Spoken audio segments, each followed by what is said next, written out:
Hi all, ಎಲ್ರಿಗೂ ನಮಸ್ಕಾರ. Welcome back to my channel Vino's glimpse. ನಾನು ನಿಮ್ಮೆಲ್ಲರ ಪ್ರೀತಿಯ ಉನ್ನತ. ಇವತ್ತಿನ ಹೊಸ ವಿಡಿಯೋಗೆ ನಿಮ್ಮೆಲ್ಲರಿಗೂ ವೆಲ್ಕಮ್ ಮಾಡ್ತಾ ಇದ್ದೀನಿ. ಸೊ ಇವತ್ತು ಬಂದು ಟುಡೇ ಇಸ್ ಮಂಡೇ ಈವ್ನಿಂಗ್ ಹತ್ತತ್ರ 7 o'clock ಆಗ್ತಾ ಇದೆ. ಕಾಲೇಜಿಂದ ಬಂದು ಸ್ವಲ್ಪ ಫ್ರೆಶ್ ಅಪ್ ಆದೆ. ಬೆಳಗ್ಗೆ ಫ್ರೆಶ್ ಅಪ್ ಆಗೋಕ್ಕೆ ಟೈಮೇ ಆಗಲಿಲ್ಲ. ಇನ್ಫ್ಯಾಕ್ಟ್ ತಲೆ ಸ್ನಾನ ಮಾಡೋಕ್ಕಾಗಿರಲಿಲ್ಲ. ಸೊ ಅದಕ್ಕೆ ಸಂಜೆ ಬಂದು ಫ್ರೆಶ್ ಅಪ್ ಆಗಿ ವ್ಲಾಗ್ನ ಸ್ಟಾರ್ಟ್ ಮಾಡ್ತಾ ಇದ್ದೀನಿ. ಸೊ ತುಂಬ ಜನ ರೆಸ್ಪಾಂಡ್ ಮಾಡಿದ್ದೀರಾ ನನ್ನ ಪ್ರೀವಿಯಸ್ ವೀಡಿಯೋಸ್ಗೆ, ಮತ್ತು ತುಂಬ ಜನಕ್ಕೆ ಕ್ವೆಶನ್ಸ್ ಇದೆ. ನಿಮ್ಮದು ಫಸ್ಟ್ ಬೇಬಿ ನಾರ್ಮಲ್ಲಾ ಅಥವಾ ಸಿ ಸೆಕ್ಷನ್ ಆಗಿದ್ರೆ ಯಾಕೆ ಸಿ ಸೆಕ್ಷನ್ಗೆ ಹೋದ್ರಿ, ನಾರ್ಮಲ್ ಮಾಡಿಸ್ಕೋಬೋದಿತ್ತಲ್ವಾ ಅನ್ನೋಂಥದ್ದೆಲ್ಲ ಕ್ವೆಶನ್ಗೂ ಈ ಒಂದು ವಿಡಿಯೋನಲ್ಲಿ ನನ್ನ ಡೆಲಿವರಿ ಅಥವಾ ಯಾಕೆ ನಾನು ಸಿ ಸೆಕ್ಷನ್ ಮಾಡಿಸ್ಕೊಂಡೆ ಅಥವಾ ಸಿ ಸೆಕ್ಷನ್ ಯಾಕೆ ಆಯಿತು and was I prepared for the operation ಅನ್ನುವಂಥ ಪ್ರತಿಯೊಂದು ಡೀಟೇಲ್ಸು ನಾನು ನಿಮಗೆ ಇವತ್ತಿನ ವಿಡಿಯೋನಲ್ಲಿ ಕೊಡೋಕ್ಕೆ ಇಷ್ಟಪಡ್ತೀನಿ. ಸೊ ಎಸ್, ನೀವು ಯಾರಾದರೂ ನನ್ನ ಚಾನಲ್ನ ಫಸ್ಟ್ ಟೈಮ್ ನೋಡ್ತಾ ಇದ್ದೀರಾ ಅಂದರೆ ನನ್ನ ಹೆಸರು ವಿನುತಾ. ನಾನು ವರ್ಕಿಂಗ್ ವುಮೆನ್ ವ್ಲಾಗ್ಸ್ನ ಮಾಡ್ತೀನಿ ಆ್ಯಂಡ್ ಈಗ ನಾನು ನನ್ನ ಪ್ರೆಗ್ನೆನ್ಸಿ ಜರ್ನಿನ ನಿಮ್ಮ ಜೊತೆ ಶೇರ್ ಮಾಡ್ತಾ ಇದ್ದೀನಿ. ಸೊ ಈ ಒಂದು ವಿಡಿಯೋ ನಿಮಗೆ ಇಷ್ಟ ಆದರೆ ಖಂಡಿತ ಲೈಕ್ ಮಾಡಿ ಹಾಗೂ ನನ್ನ ಚಾನಲ್ಗೆ ಸಬ್ಸ್ಕ್ರೈಬ್ ಆಗಿ ಸಪೋರ್ಟ್ ಮಾಡಿ ಅಂತ ಹೇಳ್ತಾ ಇವತ್ತಿನ ವಿಡಿಯೋನ ಶುರು ಮಾಡೋಣ. ಸೊ ಮೊದಲಿಗೆ ನನ್ನ ಫಸ್ಟ್ ಬೇಬಿ ಡೆಲಿವರಿ ಆಗಿದ್ದು ನಾರ್ಮಲ್ ಅಥವಾ ಸಿ ಸೆಕ್ಷನ್ ಅಂತ ಹೇಳಿ ತುಂಬ ಜನದ ಕ್ವೆಶನ್ಸ್ ಇದೆ.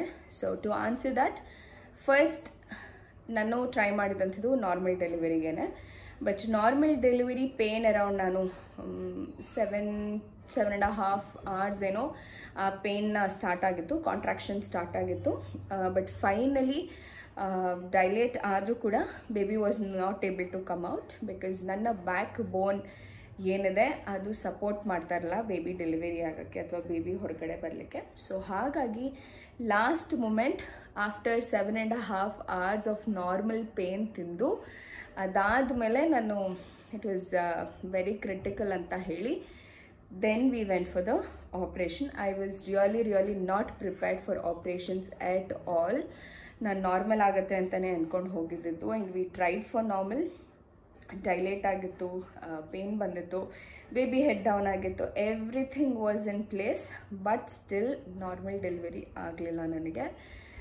ಸೊ ಫೈನಲ್ ಕಾಲ್ ಡಾಕ್ಟರ್ ಹೇಳಿದ್ದು, ಇನ್ನೂ ತುಂಬ ಟ್ರೈ ಮಾಡಿದ್ರೆ ಗರ್ಭಕೋಶ ತುಂಬ ವೀಕ್ ಆಗ್ತಾ ಹೋಗುತ್ತೆ, ಮಗು ಆಚೆ ಬರೋಕ್ಕೆ ಟ್ರೈ ಮಾಡಿ ಮಗು ಕೂಡ ಸುಸ್ತಾಗುತ್ತೆ. So let's not take chance ಅಂತ ಹೇಳಿ then we went for the operation ಥಿಯೇಟರ್ಗೆ ಹೋಗಿ I was not at all prepared. ಏನಾಗುತ್ತೆ ಹೇಗಿರುತ್ತೆ ಅನ್ನೋಂಥ ಕಲ್ಪನೆ ಕೂಡ ಇಲ್ಲ ನನಗೆ. ಜಸ್ಟ್ ಡಾಕ್ಟರ್ ಬಂದು ಹೇಳಿದ್ರು, ಇಲ್ಲ ಇಟ್ಸ್ ಹೈ ಟೈಮ್, ನೀವು ಹ್ಞೂ ಅಂದರೆ ನಾನು ಸಿ ಸೆಕ್ಷನ್ ಮಾಡ್ತೀನಿ, ಬಿಕಾಸ್ ಇನ್ನೂ ನಾರ್ಮಲ್ ಅಂತ ಬಿಟ್ಟು ಆಮೇಲೆ ಏನಾದರೂ ಕಾಂಪ್ಲಿಕೇಶನ್ಸ್ ಆದರೆ ನನ್ನ ಕೇಳಬೇಡಿ ಅಂತ ಹೇಳಿದ್ರು. ಸೊ ಆ ಒಂದು ಟೈಮಲ್ಲಿ ಡೆಫಿನೆಟ್ಲಿ ಯಾರಿಗೂ ಆ ವಿಲ್ ಪವರ್ ಆಗಲಿ ಆ ಗಟ್ಸ್ ಆಗಲಿ ಬರೋದಿಲ್ಲ, ಎಲ್ಲ ನಾರ್ಮಲ್ಲೇ ಆಗಲಿ ಅಂತ ಹೇಳಿ. But doctor took a call and ನಾವೆಲ್ಲರೂ ಓಕೆ ಅಂತ ಹೇಳಬೇಕಾಯ್ತು. And that's how C section ಮಾಡೋದಕ್ಕೆ ಒಪ್ಕೊಂಡ್ವಿ ನಾವು, ಅಥವಾ ಸಿ ಸೆಕ್ಷನ್ ಆಯಿತು ಅಂತ ಹೇಳ್ಬೋದು. ಸೊ ಇಟ್ ವಾಸ್, ಕೆಲವರು ಹೇಳ್ತಾರೆ ಸಿ ಸೆಕ್ಷನ್ ಅಂದರೆ ಪ್ಲ್ಯಾನ್ ಮಾಡಿ, ಕೆಲವ್ರಿಗೆ ಇಂಥ ಡೇಟ್ ಬನ್ನಿ ಅವತ್ತಿನ ದಿವಸ ಕಂಪ್ಲೀಟಾಗಿ ನಿಮಗೆ ಪ್ರೊಸೀಜರ್ ತಿಳಿಸ್ಕೊಡ್ತಾರೆ, ಆಪ್ರೇಷನ್ಸ್ ಅಂದರೆ ಏನಿರುತ್ತೆ, ಹೇಗೆ ಏನು ಎತ್ತಾ ಅನ್ನೋದು ಕಂಪ್ಲೀಟ್ ಇರುತ್ತೆ. But I was completely blank. Operation ಅಂದರೆ ಏನು, ಹೇಗಾಗತ್ತೆ, I was really not knowing anything in my first pregnancy ಅಂತ ಹೇಳ್ಬೋದು. ಸೊ ಇಟ್ ವಾಸ್ ಲೈಕ್ ಒಂದು ರೀತಿ ಏನಾಗ್ತಾ ಇದ್ದು, it was on the go, just go with the flow ಅನ್ನೋ ಥರ ಇತ್ತು. ಬಿಕಾಸ್ ಡಾಕ್ಟರ್ ಹೇಳಿದ್ರು ಅಂತ ನಾವು ಹೋಗಬೇಕು ಆಪ್ರೇಷನ್ ಥಿಯೇಟರ್ಗೆ ಅನ್ನೋದು ಅಷ್ಟೇ ಇದ್ದದ್ದು ಮೈಂಡಲ್ಲಿ. ಅದು ಬಿಟ್ಟು ಬೇರೆ ಯಾವ ಥಾಟ್ ಕೂಡ ಇರಲಿಲ್ಲ.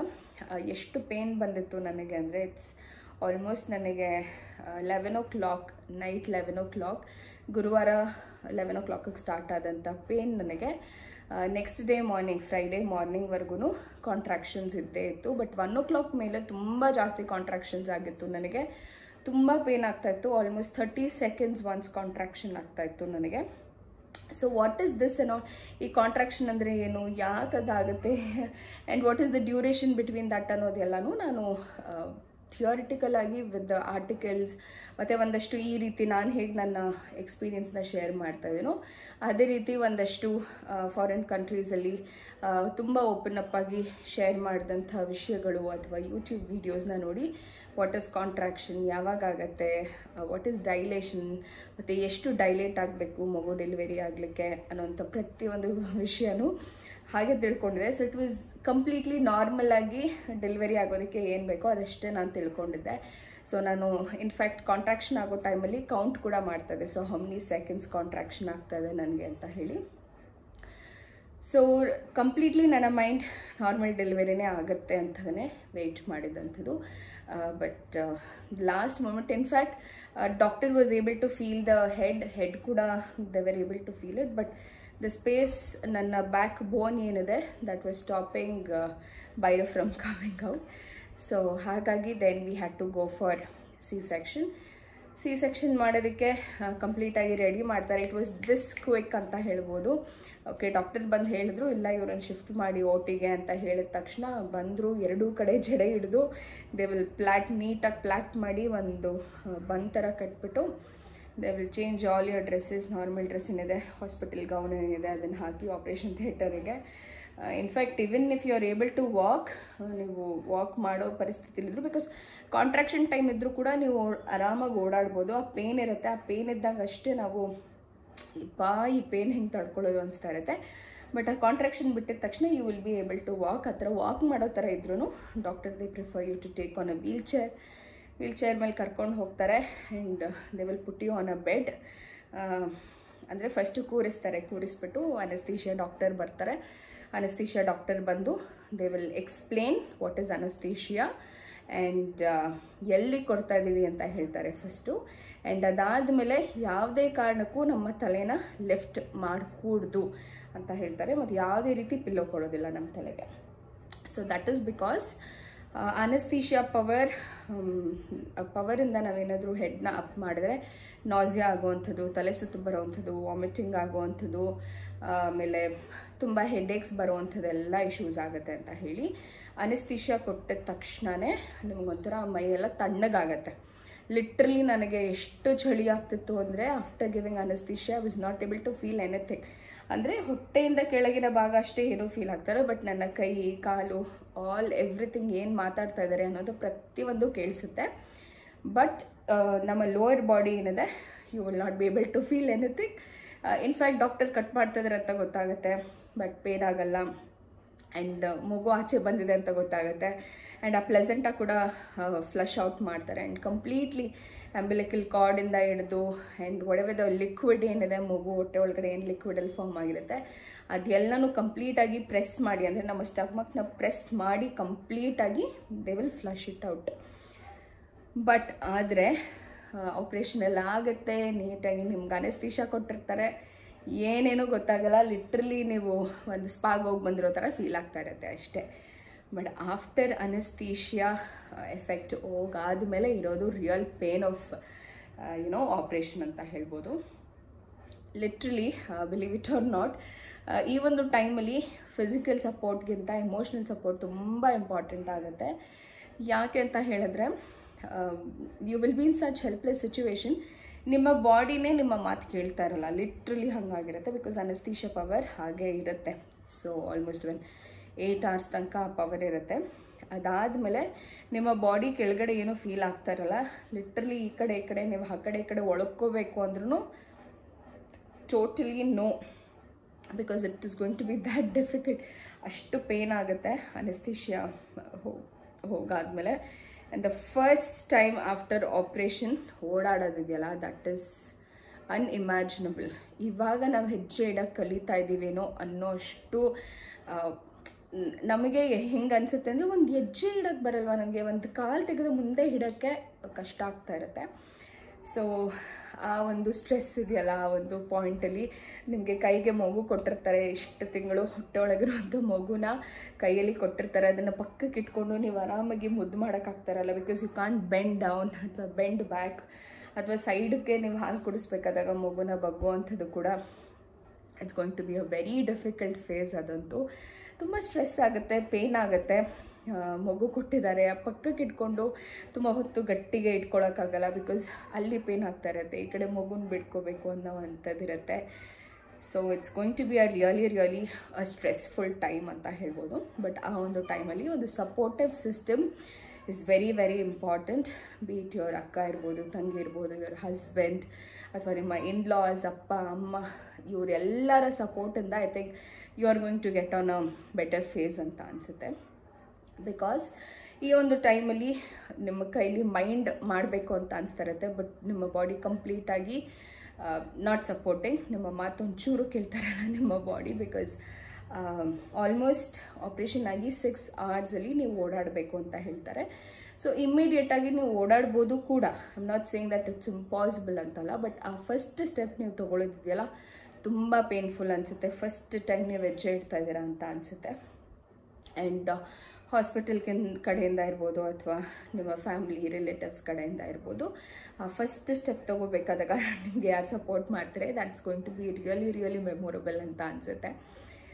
ಆಫ್ಟರ್ ಒಂದು 10-20 ಹೆಜ್ಜೆ ಇಟ್ಟಾದಮೇಲೆ you get back to normal ಅಂತ ಹೇಳ್ಬೋದು. ಆ್ಯಂಡ್ ಅದಾದಮೇಲೆ ನಿಮ್ಮ ಯೂರಿನ್ ಆ್ಯಂಡ್ ಮೋಷನ್ ಪಾಸ್ ಮಾಡುವಂಥದ್ದು ಇಸ್ ಅ ಮಿರಾಕಲ್ ಅಥವಾ it's like a nightmare ಅಂತ ಹೇಳ್ಬೋದು. ತುಂಬ ಪೇನ್ಫುಲ್ ಆಗಿ ಇರುತ್ತೆ. ಬಿಕಾಸ್ ನಾರ್ಮಲ್ ಡೆಲಿವರಿಯಲ್ಲೂ ಕೂಡ ಆಲ್ಮೋಸ್ಟ್ ಎನಿಮಾ ಕೊಟ್ಟಿರ್ತಾರೆ. And even in C section ಮಾಡಿದಾಗಲೂ ಕೂಡ ನಿಮಗೆ ಯೂರಿನರಿ ಟ್ಯೂಬ್ ಕೂಡ ಹಾಕಿರ್ತಾರೆ. ಸೊ ಹಾಗಾಗಿ ಅದ್ರದ್ದು ತುಂಬ ಪೇನ್ ಇರುತ್ತೆ ನಿಮಗೆ. And the other one is motion pass ಮಾಡೋದಕ್ಕೂ ಕಷ್ಟ ಆಗ್ತಾ ಇರುತ್ತೆ. So those are the things which are really really that you have to take care. ಅದನ್ನು ಬಿಟ್ಟು ಇನ್ನೂ ಒಂದು ಇಂಪಾರ್ಟೆಂಟ್ ಥಿಂಗ್ ಅಂತ ಹೇಳಿದ್ರೆ, ಮಗುವಿಗೆ ಹಾಲು ಕುಡಿಸುವಂಥದ್ದು ಹುಟ್ಟಿದ ತಕ್ಷಣ is going to be a biggest task. ನನಗಂತೂ ಎಷ್ಟು ಬೇಜಾರಾಗ್ತಿತ್ತು ಅಂದರೆ, I think when I was in 7th month 8th month ಟೈಮಲ್ಲಿ ಲೈಕ್ ಬ್ರೆಸ್ಟ್ ಮಿಲ್ಕ್ ಬರೋದಕ್ಕೆ ಶುರುವಾಯಿತು ನನಗೆ. ಇನ್ಫ್ಯಾಕ್ಟ್ ಇನ್ನರ್ಡ್ಸ್ ಎಲ್ಲ ಒದ್ದೆ ಆಗುವಂಥದ್ದು, ಮಿಲ್ಕ್ ಆಗುವಂಥದ್ದು ಇದೆಲ್ಲ ಆಗ್ತಾಯಿತ್ತು. So I was thinking, okay ಮಗು ಡೆಲಿವರಿ ಆಗಿದ ತಕ್ಷಣ ಹಾಲು ಬರುತ್ತೆ, ಚೆನ್ನಾಗಿ ಕುಡಿಸ್ಬೋದು, ಆ್ಯಂಡ್ ಮಗು ಕೂಡ ಹೆಲ್ದಿಯಾಗಿ ಇರುತ್ತೆ ಅಂತ ನನ್ನ ಭಾವನೆ ಇತ್ತು. ಬಟ್ ಡೆಲಿವರಿ ಆಗಿ ಭೈರವ್ ಬಂದು 2 ದಿವಸ, ಲಿಟ್ರಲಿ 2 complete days ಮಿಲ್ಕ್ ಅಂತ ಬರ್ತಾ ಇರಲಿಲ್ಲ. ಅಂದರೆ it was very very minimal, 1 drop ಅಥವಾ 2 drop. ಬಟ್ ಆ ಮಗುಗೆ 1 drop 2 drop ಎಲ್ಲಿ ಸಾಲತ್ತೆ. ಆ್ಯಂಡ್ ಭೈರವ್ ಅಂತೂ ಇಡೀ ನೈಟ್ ಕಿರ್ಚಕ್ಕೆ ಶುರು ಮಾಡ್ತಿದ್ದ. 1 hour ಮಲಗ್ತಿದ್ದ, ಮತ್ತು 1 hour ಅವ್ನಿಗೆ ಮಲಗಿಸೋದೇ ಆಗೋಗ್ತಿತ್ತು.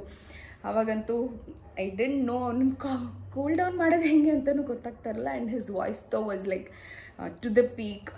ಲೈಕ್ ಅಕ್ಕಪಕ್ಕ ಇರೋ ಮಕ್ಕಳನ್ನೆಲ್ಲ ಎಬ್ಬರಿಸೋ ರೇಂಜಿಗೆ ಅಳ್ತಿದ್ದ. ಒಂದು ವಾಯ್ಸ್ ಅಂತೂ ಸಿಕ್ಕಾಬಟ್ಟೆ ಜೋರಿತ್ತು ಭೈರವ್ದು. ಸೊ ಅವಾಗ ನಾನು had to go to formula milk. ಅಂದರೆ 1-2 ಸ್ಪೂನ್ ಅಷ್ಟೇ, 1-2 ಸ್ಪೂನ್ ಕುಡಿಸಿದ್ರು ಸಾಕು, ಮಲಗಿಬಿಡೋನು. ಅವ್ನು ಜಾಸ್ತಿನೂ ಕೇಳ್ತಾ ಇರಲಿಲ್ಲ. ಬಟ್ ಆದರೆ ನರ್ಸ್ಗಳೆಲ್ಲ ತುಂಬ ಬೈಯೋರು. ಡಾಕ್ಟರ್ರೇ ಒಂದು ಪಕ್ಷ ಕುಡಿಸಿ ಆಯಿತು ಫಾರ್ಮುಲಾ ಮಿಲ್ಕ್ ಅಂದ್ರೂ, ನರ್ಸ್ಗಳು ಮಾತ್ರ ಯಾವುದೇ ಕಾರಣಕ್ಕೂ ಫಾರ್ಮುಲಾ ಮಿಲ್ಕ್ ಕುಡಿಸ್ಬೇಡಿ, ಅದಕ್ಕೆ ರೂಢಿ ಆಗ್ತವೆ ಮಕ್ಕಳು, ಮತ್ತು ನಿಮ್ಮ ಹಾಲು ಕುಡಿಯಲ್ಲ, ಅದು ಸಕ್ಕಿಂಗ್ ಕಲಿಯಲ್ಲ ಮಕ್ಕಳು ಅನ್ನೋದನ್ನೆಲ್ಲ ಹೇಳಿದ್ರು.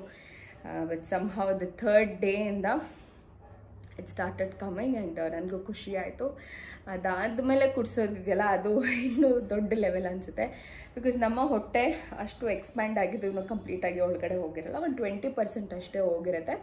But it will gradually take some time to go back to its position. So ಒಂದು ಪಿಲ್ಲೋ ಇಟ್ಕೊಂಡು ಅದ್ರ ಮೇಲೆ ಇನ್ನೊಂದು ಪಿಲ್ಲೋ ಇಟ್ಕೊಂಡು, ಭೈರವ್ ಕೂಡ ತುಂಬ ಸಣ್ಣವನಿದ್ದ. ಅವ್ನು ಹಿಂಗೆ ಇಟ್ಕೊಂಡ್ರೆ ಅವ್ನು ಇಲ್ಲಿಂದನೇ ಹೋಗೋದು, ಈ ಕಡೆ ಇಟ್ಕೊಂಡ್ರೆ ಈ ಕಡೆಯಿಂದನೇ ಜಾರೋ ಅಂಥದ್ದು, ಈ ಥರ ಎಲ್ಲ ಆಗ್ತಾಯಿತ್ತು. ಸೊ 1-2 ಪಿಲ್ಲೋ ಇಟ್ಕೊಂಡು, ಒಂದಷ್ಟು ಸಪೋರ್ಟಿಂಗ್ ಇಟ್ಕೊಂಡು, ಒಬ್ರು ಯಾರಾದರೂ ಹಿಂಗೆ ಇಟ್ಕೊಂಡು ಕುಡಿಸೋದು. ಹಬ್ಬ ದೇವ್ರೆ, ಇವತ್ತು ನೆನೆಸ್ಕೊಂಡ್ರು ಇವತ್ತು ಕಣ್ಣಲ್ಲಿ ಕಟ್ಟದಂಗಿದೆ ಆ ಒಂದು ಸರ್ಕಸ್ಸು. ನಂದು, ನಮ್ಮ ಮನೆಯವ್ರದ್ದು, ನಮ್ಮ ಮಮ್ಮಿದು. ಆ್ಯಂಡ್ ನರ್ಸ್ಗಳು ಕೂಡ ಪಾಪ ಸುಳ್ಳು ಹೇಳಬಾರ್ದು, they were also like very much supportive ಅಂತ ಹೇಳ್ಬೋದು. ಸೊ ಫೈನಲಿ ನನ್ನ 1.5 ಡೇ ಆಫ್ ನನ್ನ ಡೆಲಿವರಿಯಿಂದ ಇಡ್ಬೋದು. And the first step after my C section ಈ ಸ್ಟೋರಿ ಆಗಿತ್ತು ನನಗೆ. But it is all very nice, memorable. ಅದಾದಮೇಲೆ ಒಂದು ಸತಿ ಸ್ಟಿಚ್ನ ಚೆಕ್ ಮಾಡಲಿಕ್ಕೆ ಐ ಥಿಂಕ್ ಆಫ್ಟರ್ 2 months ಏನೋ ಕರೀತಾರೆ ಅನ್ಕೋತೀವಿ. I am not very sure ಯಾವ ಡ್ಯೂರೇಷನ್ ಅಂತ. ಬಟ್ ಕರೆದಾದ್ಮೇಲೆ ಒಂದು ಚಿಕ್ಕ ಪಾಯಿಂಟ್ ಏನೋ ಇರುತ್ತೆ, they just remove it. But that is also very very very painful ನನಗೆ. ಅದು ಇನ್ನೂ ಮರೆಯೋಕ್ಕಾಗ್ತಲ್ಲ ನನಗೆ.